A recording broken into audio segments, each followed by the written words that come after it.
बिस्मिल्लाह अल्हम्दुलिल्लाह अस्सलातु वस्सलामु अला रसूलिल्लाह। ख़ानदानी मसाइल और उनके वजूहात और उनके सलूशंस के हवाले से एक कोर्स हम शुरू कर रहे हैं और उस कोर्स का आज पहला सेशन है जिसमें ख़ानदानी मसाइल और उनके वजूहात और उसके सलूशंस पर हम मुख्तलिफ़ वाक़यात तजुर्बात की रोशनी में आपके सामने बहुत सारी चीज़ों को लेकर आएंगे। आज का जो हमारा टॉपिक है वो इंतहाई अहम है। जो पहला सेशन है वो इस अनवान के साथ है कि सौतेली माँ और घर का सुकून। घरों के अंदर सुकून किस तरीके से बहाल रह सकता है और हमारे ये जो घर हैं किन मामलों में ये बेहतर तरीके से तरबियत के साथ आगे बढ़ सकते हैं और घरों के अंदर इस तरह का माहौल जिसमें एक ऐसी नस्ल तैयार हो कि जो आने वाले वक्तों में वक्त के लीडर्स हों और वक्त को अपने हाथ में लेकर बेहतरी के साथ इस नई नस्ल को आगे बढ़ाने के हवाले से अपना किरदार अदा कर रहे होंगे। गलती करना इंसान की फितरत में है और उस गलती के बाद तौबा ताइब होना ये भी इंसान को अल्लाह तबारक व तआला ने एक मौका दिया है। और जहाँ हम ये देखते हैं कि दुनिया में बुराइयाँ हैं, मसाइल हैं, लेकिन वहाँ पर हम देखते हैं कि दुनिया में अच्छाइयाँ और नेकियाँ भी मौजूद हैं और उन नेकियों और अच्छाइयों की वजह से ये दुनिया आगे बढ़ रही है।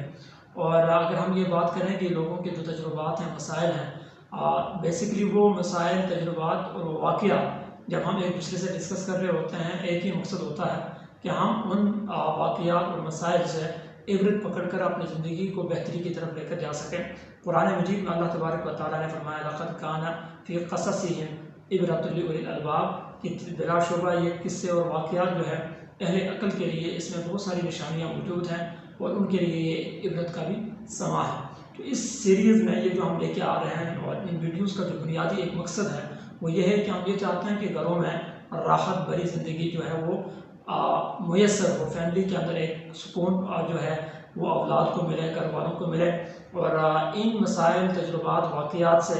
इबरत हासिल करके हम अपने घरों के अंदर परेशानियों से अपने आप को दूर कर सकें और इन मसाइल, वाक़यात और तजुर्बात की रोशनी में हम अपने दिलों के अंदर खौफ इलाही जो है उसको पैदा कर सकें और ये सारी चीज़ें आगे बढ़ेंगी। और हम आते हैं आज की टॉपिक की तरफ जो अनवान है एक पुरसुकून घर में और वहाँ एक सौतेली माँ का क्या किरदार होता है। और जब हम बात करते हैं सौतेली माँ का, जब हम लफ्ज़ मुँह पे लाते हैं तो अंदाज़ा यही होता है और यही ख़यालात आते हैं कि यहाँ जहाँ ये सौतेली माँ का लफ्ज़ इस्तेमाल होता है जिस घर में, वहाँ यकीनन मसाइल ही मसाइल होंगे और तरह तरह की चीज़ें आगे बढ़ रही होंगी और औलाद भी मसाइल का शिकार होंगी और वहाँ जितने भी फैमिली मेम्बर्स हैं उनके ऊपर ये तरह तरह के जो है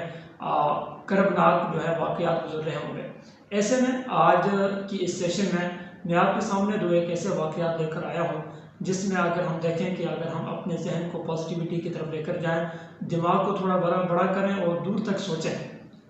और अपना जो किरदार है वो एक पॉजिटिव किरदार अदा करना चाहें, यकीन जाने कि हम सोसाइटी में किसी भी रोल पर हों, अगर हम मुस्बत सोचें और बड़ी सोच के साथ आगे बढ़ें तो दुश्मन भी आपके अपने बन जाते हैं और आपके लिए वो बेहतर तरीके से अपने दिलों को साफ कर लेते हैं। पहला जो वाक़या है उसमें हम ये देखते हैं कि बच्चों का जो रोल घर के अंदर होता है, उनकी जो सालियत होती है वो किस तरीके से घरों को बचा लेती है। एक बहन है, उन्होंने ये वाक़या अपना मुझसे शेयर किया। मेरे वालिद ने दूसरी शादी की और जो मेरी माँ थी वो दूसरी माँ थी और पहले ऑलरेडी मौजूद थी और सूरत हाल ये हुई कि जो पहली हमारी वालदा थी और हमारी जो अपनी वालदा थी, इन दोनों का आपस में क्लैश हुआ और मसाइल आगे बढ़े। तो ऐसे में ये हुआ कि सिचुएशन जो है वो आगे बढ़ती गई और हालात बिगड़ते गए और इन हालात और वाक़यात में एक वक्त ऐसा आया कि इन्होंने ये डिसीजन लिया कि हमें क्या करना चाहिए। तो वालिद जो हमारे हैं वो डिप्रेशन का शिकार हुए और 1 महीना हॉस्पिटल के अंदर रहकर वो इस दुनिया से अवधि तौर पर रुखसत हो गए। ऐसे में ये हुआ कि वो जो पहली वालदा थी हमारी, उन्होंने हमें घर से निकाल दिया और जो भी जायदाद वगैरह थी वो सब उसको अपने कब्ज़े में लिया और उनका जो बड़ा बेटा था वो जायदाद सारी उनके नाम थी। तो वो बेटा घर में नहीं था और काफ़ी अर्से के बाद वो कहीं बाहर मुल्क में होता था, वो बेटा घर पहुँचता है और उनको इन हालात का पता चलता है। ऐसे में वो हमें तलाश करके हमें वो ढूंढ लेता है, हमारा पता लेकर, और हमारे पास वो बेटा, वो भाई हमारा आता है तो वो मेरी वालदा के पास आकर उनको एक कदमों को छूते हुए माथे पे बोसा लेते हुए उनसे माजरत भी करता है और साथ ही कहता है कि आपके ऊपर ये जुल्म और सितम का मैंने सुना, मुझे शदीद तकलीफ़ हुई और जेब से 20,000 दीनार जो निकाल के दिए और कहने ये लगा कि मैं वक्त के साथ मज़ीद आपके साथ इंशाअल्लाह बेहतरी करूँगा। और उसके बाद वो ये कहती है हमारी वो बहन की इस भाई ने बाद में ये किया कि 9 करोड़ रुपए की जो प्रॉपर्टी थी वो मेरे वालदा के नाम पर उन्होंने परचेज़ करके उन्हें दी। और हम 4 बहन भाई थे और हमें 4 बहन भाइयों का अलग अलग जो है उसने घर बना के दिया। अब जब ये सारी सिचुएशन उसकी अपनी वालदा को पता चला, ऐसे में उसकी अपनी वालदा ने उसे घर से बेदखल कर दिया। अब यहाँ पर ज़रा अंदाज़ा लगा लीजिए कि इस बच्चे ने अपना जो रोल प्ले किया, और ये एक कुदरत का उसूल भी है। जब आप दौलत को तकसीम करते हैं, जब आप लोगों में इज़्ज़त को तकसीम करते हैं, लोगों के मसाइल में आप कमी का ज़रिया बनते हैं, यकीन जाने कि अल्लाह तबारक व तआला आपको बेशुमार दौलत से नवाजता है, बेशुमार इज़्ज़त से नवाजता है। और आपके अपने मसाइल कम होना शुरू हो जाते हैं कि जब आप किसी के मसाइल के हवाले से अपने आप को आगे बढ़ाते हैं। ऐसे में उसने 2 काम किए इस नौजवान साले बेटे ने। एक तो अपने बाप के कंधे के ऊपर वो जो बहुत सारी जिम्मेदारियाँ थी, आखिरत में भी उनका कहीं ना कहीं सामना उसको करना था, उससे उसको बरी कर दिया। और दूसरा ये यहाँ पर ये जो हक था और यहाँ पर बहुत सारे मसाइल आगे बढ़ रहे थे, उनको इसने बेहतर तरीके से जो है सॉर्ट आउट किया। ऐसे में हमें जो सुतली माएँ हमारी हैं मुख्तलिफ जगहों में मौजूद होती हैं, उनसे मेरी ये रिक्वेस्ट है कि आपकी ये जो औलाद है, जो पहली जो है माँ से है, जिनको आप ये समझते हैं कि सुतली औलाद है आपकी, उनको अगर मोहब्बत और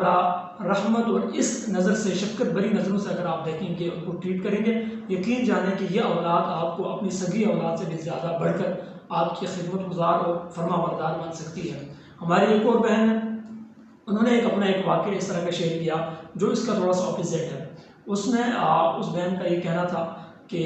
मेरे वालिद ने भी यूँ हुआ कि शादी की थी, मेरी जो माँ थी उसका इंतकाल हुआ, और फिर हमारी परवरिश के लिए हमारी वालिद ने एक ऐसी खातून को तलाश किया जो औलाद नहीं, जिसकी औलाद नहीं थी, बांझपन का शिकार थी। उनको अपने घर में वो लेकर आए, और उन्हें जब हम अपने घर में लेके आए तो ऐसे में हमने उनके साथ तरह तरह के जुल्म किए, तरह तरह की मुसीबतें उनके ऊपर हम लेकर आए। और वो ये बताती है कि एक वक्त ऐसा था कि वालिद हमारे बाहर होते थे, और हमारे बड़े भाई उन्होंने एक दफ़ा हमारी उस माँ को किसी कमरे में बंद कर दिया। कमरे में बंद करने के बाद तकरीबन 6-7 घंटे के बाद जब उनको कमरे से हमने बाहर निकाला, तो बाहर निकलते हुए वो हमारे ही बहन भाइयों को हमें ही तलाश कर रही थी, और हमें अपने सीने से लगाकर, उसको यकीन नहीं आ रहा था कि ये बच्चे यहाँ पर हैं, तो हमारा ही नाम लेके कि तुम कैसे हो, फलां कैसा है, यासर कैसा है, जो बच्चों के नाम थे उनको तलाश कर रही थी। तो हम हैरान थे कि हम क्या मामला कर रहे हैं और इनका क्या रवैया है। और इस पर बस नहीं हुई, वो ये कहती है कि ऐसे ही हुआ कि वालिद बाहर ही थे, तो मेरा ये जो बड़ा भाई था ये घर आ रहा था, तो दरवाज़ा बंद था। तो दरवाजे को जब नॉक किया तो वालदा की दरवाजे पे दरवाज़ा खोलने ही लगी थी, तो भाई ने इतने ज़ोर से दरवाज़ा खोला कि वो जाके दरवाज़ा हमारी उस सौतेली माँ की पाँव पे जाके दरवाज़ा लगा, और पाँव की 2 उंगलियाँ उसकी टूट गई और खून बहना शुरू हो गया। और ऐसे में जब हमने ये देखा कि भाई ने भी इस कैफियत को देखा, तो परेशान हो गए कि ये क्या हो गया, ये क्या कैफियत तारी होगी। तो उन्होंने रिक्वेस्ट की, माजरत करते हुए भाई ने माँ से कहा कि आपको हम हॉस्पिटल लेके जाते हैं। वो रजामंद हुई, और ऐसे में उसने जाते हुए मुझे ये कहा कि अगर वालिद की कॉल आई तो उन्हें ये कहना है कि थोड़ी सी लगी है, हॉस्पिटल जाते हैं, ये नहीं कहना है कि कैफियत क्या हुई, मसला क्या हुआ। तो ऐसे में मेरे लिए ये बात बड़ी हैरत ज़दा थी, और मेरे वो भाई के ऊपर भी ये वाक़या बहुत जो है असरअंदाज हुआ, और उन्होंने उसके बाद मुकम्मल तरीके से फरमाबरदारी के साथ अपनी इस ज़िंदगी को आगे बढ़ाना चाहा। और यहाँ पर वो बहन ये भी कहती है कि हमारे वालिद ने तीसरी शादी भी कर रखी थी, और जब ये इनको पता चला तो यही वो उन सुतैली माँ के यही अल्फाज थे कि आपके वालिद को अल्लाह तौफीक दे,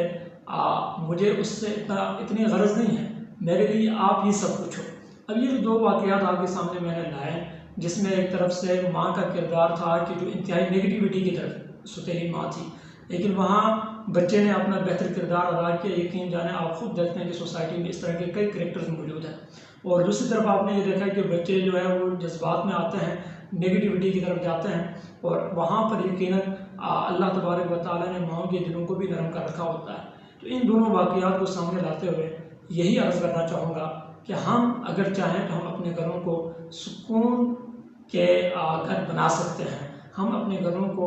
जन्नत के मानद बना सकते हैं अगर हम पॉजिटिव हो जाएं, अगर हम अपनी सोच को थोड़ा सा बड़ा कर लें, अगर हम सेक्रीफाइस करना शुरू कर दें, अगर हम लोगों की इज़्ज़त करना शुरू कर दें, और हमारे घर के अंदर जो मुख्तलिफ़ किस्म के रिश्ते हैं उन रिश्तों का अगर सही मामलों में हम एहतराम दिल से करें और उनकी गलतियों को दरगुजर करें और अफ़्व दरगुजर के उस मामले पर आ जाएँ, तो यकीन जाने कि अल्लाह तबारक व तआला की रहमत मदद भी हमारे साथ हो जाएगी और हम खुद भी बहुत सारी आसानियों को फील करते हुए आगे बढ़ सकते हैं। आज के इस सेशन में आपसे इतना ही। इंशाअल्लाह इस मौजू पर दोबारा आपसे एक नए तजुर्बे और नए वाक़ये के साथ इंशाअल्लाह दोबारा हाज़िर होंगे। अल्लाह हाफ़िज़।